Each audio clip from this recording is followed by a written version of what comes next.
Beachcombers, welcome back to Mai Tai and Chill Radio, the podcast where we celebrate vintage style, creativity, tropical escapes, old stories, and all the little things that make life a little more colorful.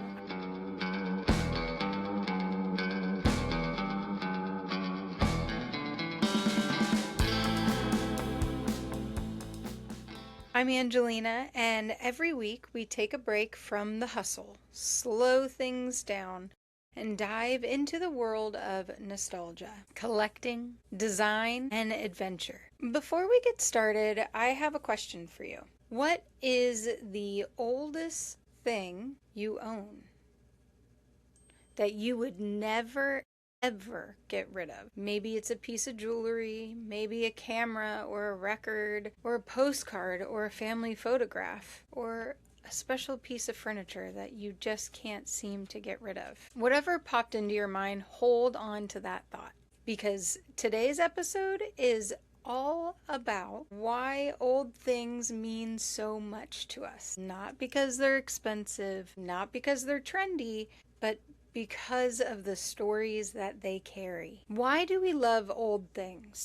You know, I've been thinking about this a lot lately and what makes something so special. If you walked into a furniture store today and you bought a brand new chair, it's just a chair. But imagine if you were not at a store with new furniture and you were at a vintage antique shop and someone tells you, this chair sat in my grandmother's kitchen for 40 years. Suddenly, it's not just a chair anymore. It's not just a piece of furniture. It's Thanksgiving dinners, birthday dinners, morning coffee, late night conversations. It's become a part of someone's life. And I think that's the magic of vintage. Vintage isn't really about age. It's about connection. Every scratch, every faded label, every worn handle means somebody loved that enough to use it. I don't know about you, but I think that's beautiful. I also think in a time where everything feels temporary. For example, our phones get replaced every couple of years, whether it's because they've changed the charging cords and you can't find those charging cords anymore, or there's a new camera out that's bigger and better. Fast fashion is a huge problem in our environment, and it's a problem that is finally getting noticed. Furniture is sometimes only meant to last one or two moves, or maybe you can't even get it to last while you're building it. I don't know if you've ever built something where you have 16 different screws left and one peg where you're not sure where that was supposed to go, and you've dinged up the shelf corner and you've already broken two pieces. Furniture is definitely not what it used to be. So when you hold something that's been around for 50, 60, or even 100 years, that's amazing. It reminds us that some things were built to stay. It's vintage. So for something to be considered vintage, it only has to be 20 years old. So a car that was built in 2006 is considered vintage. So when you think about vintage just in the terms of age and a number, it's a little different than the meaning of vintage of something that was built to last and meant to be loved. Here's another little trivia question. All right, Beachcombers, let's see if you can do it. Which toy became one of the first inductees into the National Toy Hall of Fame? Just take a guess. It's the teddy bear. Think about all the generations that have loved teddy bears. Proof that a good design and good memories never go out of style. You know, it's funny. I don't think people used to call it vintage. It was just their stuff. It was either handed down to them from generations, but they wouldn't call it necessarily vintage. It was just that china that they've had in their hutch. It wasn't bought with an intention of becoming a collectible someday. It was bought because people expected to use it. That fine china that sits in your grandmother's hutch was possibly passed down for generations and was only meant to be used for special occasions like Christmas dinners or Thanksgivings. And I think that's one of the biggest differences between then and now. Have you ever picked up an old Pyrex bowl? They are heavy. They're not this cheap plastic that comes apart in about 2 washes in the dishwasher. I mean, if you accidentally dropped one of these on your foot, you're probably going to lose that argument with that Pyrex. Or old cast iron pots. People joke that they're indestructible, but honestly, they kind of are. And some of those pans have been cooking dinners for hundreds of years. Think about that. 100 years. How many birthdays did that pan celebrate? How many pancakes did it make on a Saturday morning? How many holiday meals came out of it? It isn't just cookware anymore. It becomes part of a family's history. And that's what I love. I think we've become so used to replacing things that we have forgotten what it feels like to own something for decades. And, the boomer generation is kind of the last generation that held on to these things. When now that generation is retiring, they want to get rid of all of those things and hand it down to millennial children. And another reason why there's this huge boom within the vintage and thrift markets is possibly an outcome of the boomers going to retire and handing down the belongings that just sat in the house for forever. But with the economy the way it is and the way everything is a little more expensive than it used to be, it's become a opportunity for millennials to take these things that have been sitting around in the house and sell them for a profit. And I think it's fantastic that people now want what is rare now, but what once might have been normal. You never knew that your grandmother's china was going to help pay for your college fund. It's a different world we live in. And, don't get me wrong, I love technology and I love how far we've advanced with technology. And I love that I can order something while sitting on my couch in my pajamas and it will be here the next day or that day. I'm not trying to tell everyone to throw away their smartphones and churn butter, but somewhere along the way, we have stopped asking as production companies, how long can I make this last? Rather than now, we started asking, how soon will someone replace it? And that's a very different mindset. It's a fast consumerism mindset. When before it used to be, how can we make this the best possible and to last? Some of my favorite examples of this is furniture. So if you go into almost any antique mall, you'll find those gorgeous solid oak dressers. Heavy enough that moving one feels like an Olympic sport. In fact, I have one of those dressers, and my brothers and boyfriend were all carrying this dresser down one flight of stairs together, and it definitely looked like an Olympic event. But it's still standing. It's still opening and closing. It's still beautiful. And compare that to that furniture that we buy today that, like I said, comes with too many screws and you can't get the back panel to stay on, so your nail has gone through, or maybe the factory didn't drill the hole how it's supposed to be drilled, so you can't fit the screw that's supposed to go in that hole.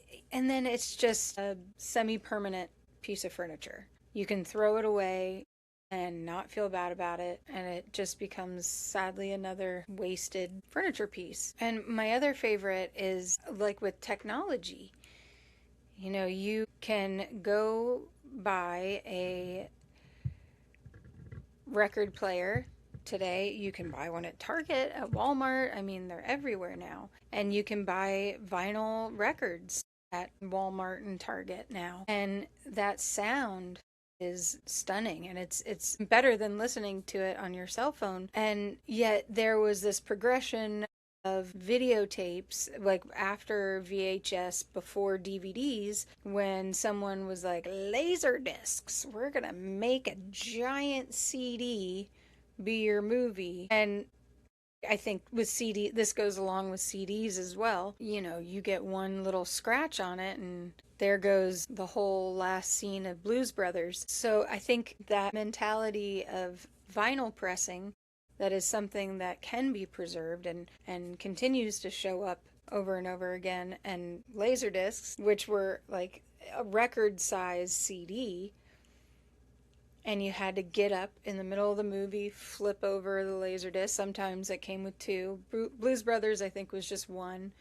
I had Blues Brothers, the original Star Wars, and Fantasia. Those are the only laserdiscs I remember having. But I definitely remember having to like flip Fantasia multiple times, and I think there was 2 discs. Yeah, not much space to write a whole movie on those. So, you think about that switch in mentality where the developers or creators, want something that you need to replace every year. That's better for them because you're spending more money on a whole new one. But I wish we would go back to that thinking of how long can this last? And I also think vintage teaches us patience in a lot of ways. There's multiple parents nowadays having their kids only have VHS players and kind of living back in the 90s, not only to make those parents' inner child happy, but also teaching the kids the same patience that we had to learn with commercials and previews and rewinding a videotape. Take film photography, for example, too. I know we all love taking pictures with our phones. I do too. But film asks something different from you. It asks you to slow down. Take a minute and realize, what aperture do you need? What shutter speed do you need? Do you have the correct focus on the lens? You have to slow down. You can't immediately take the photo and then look at it.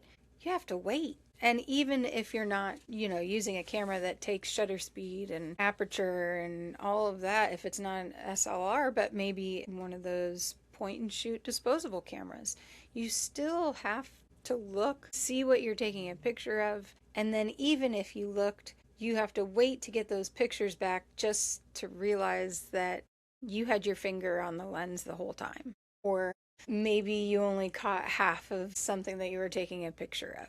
But that was exciting. It was so exciting going to pick up your film roll, and so it made every film roll feel like a little time capsule. And you don't remember every single picture you took. So when you get that film back, it's almost like someone else is showing you your memories. And that's why it's important for me in my photography business. When I photograph weddings, I definitely use film. In the digital age, I do both, of course, because customers now want their wedding photos as soon as possible. And without digital, I would not be able to give those night of or day after sneak peeks. But it's still like, oh, don't forget, here's your gallery, but you still have physical photos coming your way. So get excited.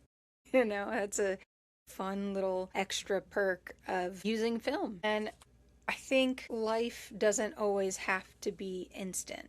And I have to practice this myself all the time. I expect things to happen really fast. Or although I could easily take a picture of something and edit it and then post it right away. But even with that, I get impatient. And I think slowing down and reminding us to not always have to be on, and go, go, go, go. That's part of the magic of vintage. All right, little beachcomber break, little game similar to the one I had in one of my previous episodes where it was either a trash or treasure. This one is keep it, display it, or use it. I'm going to name a couple vintage items and you decide what you'd do with it. Would you keep it? Would you display it? Or would you use it? Ready? A bright turquoise rotary phone. Would you actually hook it up and use it? I mean, how many people really have a landline anymore? Or do you display it to just look cool. I don't have a landline, so I would probably just display it. An old typewriter. Would you write letters on it? Or put it on a bookshelf? Or would you be terrified of making a typo because there isn't a backspace? I mean, that's true. You did waste a lot of paper with typewriters. A vintage tiki mug. I already know my answer, and I'm sure you do too. I'm absolutely using it. Life's too short to save the fun mugs for special occasions. Drink your morning coffee in that 1 out of 500 artist series mug that you bought for a lot of money. Use it. Don't just keep it there. Rather than thinking of it as like a status symbol, think of it as a drinking vessel. Yes, they are works of art for sure, but use it. They're meant to be used. Use that one first edition tiki mug. I support you. A Polaroid camera. Would you carry it on vacation or would you keep it safely on a shelf? Personally, I think cameras should be used to make memories. My son has a Polaroid. I have 2 Polaroids and I love using them. I love still that instant gratification from the Polaroid, but yeah, use those. And especially now that you can buy Polaroid film again, it's great. Okay, last one. Lava lamp. Does this belong in your living room, your office, or are you putting one in every room in the house? No judgment here. I have 3 lava lamps, none visible from right here, but I love my lava lamps. They are fantastic and I could stare at it for hours. Another fantastic part about vintage is typically there's a story that goes with it. Have you ever picked up something from the antique store and immediately wondered, who owned this? I do constantly, especially when it's something super bizarre. I love it. And I like to imagine the previous owner in my head and kind of make up a movie in my head. Or if I purchase something off of Facebook Marketplace or from the owner themselves, I love to ask questions about where it came from, how long they had it, was there any story with this? And sometimes I'm disappointed because the story is just, I bought it last year and I don't need it. But sometimes the story is super cool and I like to share that story when I am selling my vintage. I'll pick up an old suitcase and think, okay, who packed this? Where were they going? What did they have in it? Especially the old bar cloth suitcases. I used to love those when I was in college. They were the coolest. And were they, I was thinking of Penny Lane in Almost Famous, were they running away to start a new life? Or were they moving across country? Or was that their favorite suitcase? It's fun to guess the story behind these vintage objects. And we might never know, but isn't it fun to imagine? Or postcards. I absolutely love old postcards, old photographs, not just because they're beautiful, but because somebody actually took time to write on a postcard, and reading the back is like a perfect step into the past. Someone went to a little shop, found the perfect postcard, sat down, took time to write a letter, bought a stamp, mailed it, and wrote to someone that they probably cared about. And while nowadays we'd probably just text someone, oh my gosh, thought of you. I do that all the time. But it's lovely to get old postcards and read those stories that are on the back. And a lot of old photographs have stories on the back, or, just imagining where that photo is taking place, especially if it's an old daguerreotype. One of the first photos, in a lot of them on Jersey Shore, that's where the photographers were. And so to think that someone traveled to a destination to get their photo taken by this new contraption called the camera, and they thought it was magical, and that feeling you can still tell when you're holding those vintage photos. And then there are old cameras. This one always gets me. As a photographer, I can't help but wonder, maybe this was used to photograph someone's first birthday. Or maybe it captured Christmas morning in 1964. Maybe somewhere someone still has the photographs that have been taken with that camera in their house. And now the camera that made those memories are making new memories. If I have it, I'm definitely using it. If it works, I'm using it. And or if I don't have it, but you see a camera sitting at the antique store and it's just sitting there waiting for its next adventure, waiting to capture more. I love that thought. And I like collecting a lot of things, but when I do collect certain things, they always make me question, what was the past? Where was this? What was it used for? Who used it?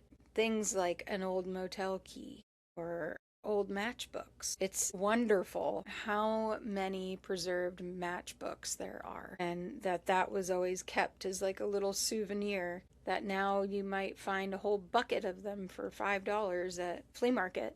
But the stories behind them is so much fun to think about, especially if it's from someplace in Vegas. And they become not just souvenirs, but snapshots of everyday life. History was not just made up of famous people and creators and all the names that we hear about, but also everyday families eating pies at roadside attractions or people dancing in neighborhood bars. The ordinary moments are what became history.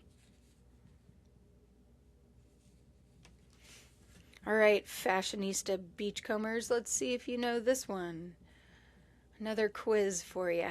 When Barbie first debuted in 1959, what was she wearing? Do you know?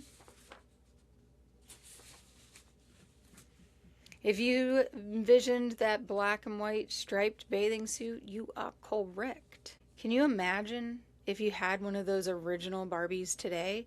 I mean, they're worth quite a lot of money these days. But even if they weren't, it would still be a fascinating piece of design history, of fashion history. And it just goes to show that sometimes the things we think are ordinary become tomorrow's treasures. And now with a child of my own, I'm always trying to keep what one day will be a part of our history, our family history, and it would be extra cool if it had, some value to it. But there's also things that my generation held on to for way too long, and it never amounted to anything valuable, like Beanie Babies. We all messed up on that one, but wasn't it fun collecting them? I still, when I see Beanie Babies at antique stores, I get excited. And now there's even artists that are making art out of Beanie Babies where it looks like taxidermy, but it's with a Beanie Baby. I love it. Or Star Wars figurines, like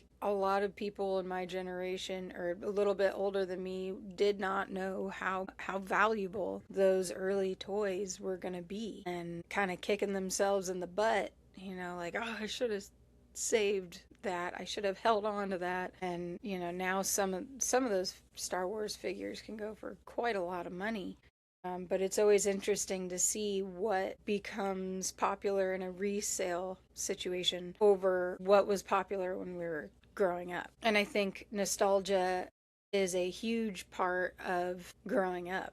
Just being nostalgic, everyone wants to be a child again. That's human nature. And I think nostalgia and vintage items definitely help with that. And honestly, everything becomes new again. I remember when I was wearing my clothes from Delia's, my parents would be like, oh my gosh, I used to wear clothes like that in college. Like when the 70s fashion came to Delia's a little bit. And they've always talked about, or like how a popular song on the radio when I was growing up was actually just a remake of a popular song when they were growing up. And we do that now, today, with our kids. I mean, Transformers has come back. Marvel Universe has exploded. There's so many things. Star Wars, a big one, has come back, and now the next generation can enjoy it, and we get to enjoy it with them, which is even more fun. And vinyl records totally come back. Film photography, even when I was doing photography full-time with a full-time job, I noticed a lot of, like, for me, I graduated with a BFA in photography, and that was in film specifically. I did not want to go digital. I thought it was a fad, and I thought it would fade, and it didn't. I found that out the hard way when I moved to New York, but now with my knowledge of film and why I love film and dark rooms, and then I started seeing a resurgence of other photographers that were way younger than me that probably never even got to experience a dark room, but they wanted that film look. They would use presets to make it look like it was shot in film, and so that came back and still is coming back. There's tintype studios all over the country and mid-century furniture. I mean, what once used to be laughed at and called hideous is now like sought for, Letter jackets, old diners, drive-in theaters. I know we don't have ours anymore, and it makes me super sad because I loved that. I loved the thought of drive-in theaters. And, for a while, people thought that things like that were gone forever. I definitely remember living in New York trying to find Polaroid film, and it was impossible. But now they're everywhere again. Why? Because people aren't just buying an object, they're buying an experience. Putting on a record feels different than playing it on your phone. Taking a picture with film makes you slow down. Writing a postcard makes it feel more intentional and more meaningful than just sending an emoji. Vintage reminds us to enjoy the process, not just the result. So for my treasure of the week, and every episode I am going to share one treasure, except for this week it's two. Not because it's valuable, but because it made me smile. And this week I've got two. One is this thrift find that it was so creepy but also cute. I had to have it. It's this little vintage clothespin. You see his arm was a clothespin that was broke and used, and his legs are the same, and he's just got this cute little clown face and his little bandana with one little button. I absolutely love this guy, and I think treasures like this, to me it seems handmade, and this to me is a true treasure that I will cherish for as long as I have him. I just noticed this too when I was putting him down. On the bottom of his feet, there's two little faces. I don't know if you can see that. That is so cute. So yeah, love my clothespin clown so much. And then I also have a tintype that I got to get of the family. And this was by Jeff Howlett. He travels around with his setup and has his large format camera, his tintype. I don't know if you could hear it. Tintype ASMR. Yeah. Anyways, it is an incredible experience to have a tintype that's of my family, because this is something that not only reminds me of college and being a photography major and learning about tintypes, but it also will remind me of this special day that we had. This was at the Tampa Punk Rock Flea Market, and this photographer's Instagram handle is Howlermano, so HOWLERMANO. So if you want to see where he's at, he always is on tour around to different events and stuff, but I highly recommend. It's also just a beautiful process to watch be processed. Yeah, those are my treasures of the week. And what about your treasures? I'd like to know what your treasures of the week are. Did you find something really cool? Sometimes treasures aren't the rarest ones. They could just be the cutest ones or the silliest ones, or ones that make you stop and say, I've never seen anything like that. So please tell me what your treasure of the week is, and I would love to start reading them on here. And I also have a little beachcomber challenge for you. I want you to find the oldest person in your life. A parent, a grandparent, an aunt, a neighbor, a mentor, and ask them this question. What's one object in your house you will never get rid of? Then, don't interrupt, just listen. I have a feeling you're going to hear an incredible story because usually the object isn't the treasure. The memory is. You know, when people ask why I love vintage so much, and I don't think it's because I love old stuff, I think it's because I love stories. And being a photographer, my tagline is capturing memories for a lifetime. And that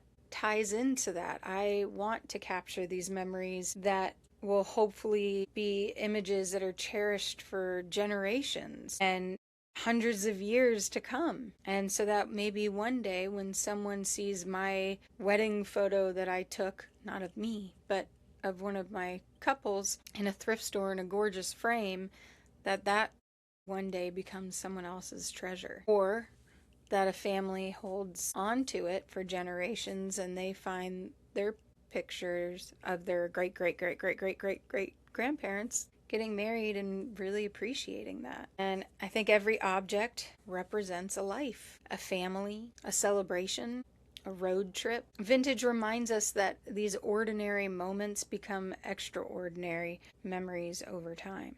Maybe years from now, something that you're creating today will become someone else's favorite vintage treasure. Just like this clown. Whoever made this, thank you. You made some treasure for me. Or maybe it's simply a memory that someone carries with them. And I think that's a really cool thought.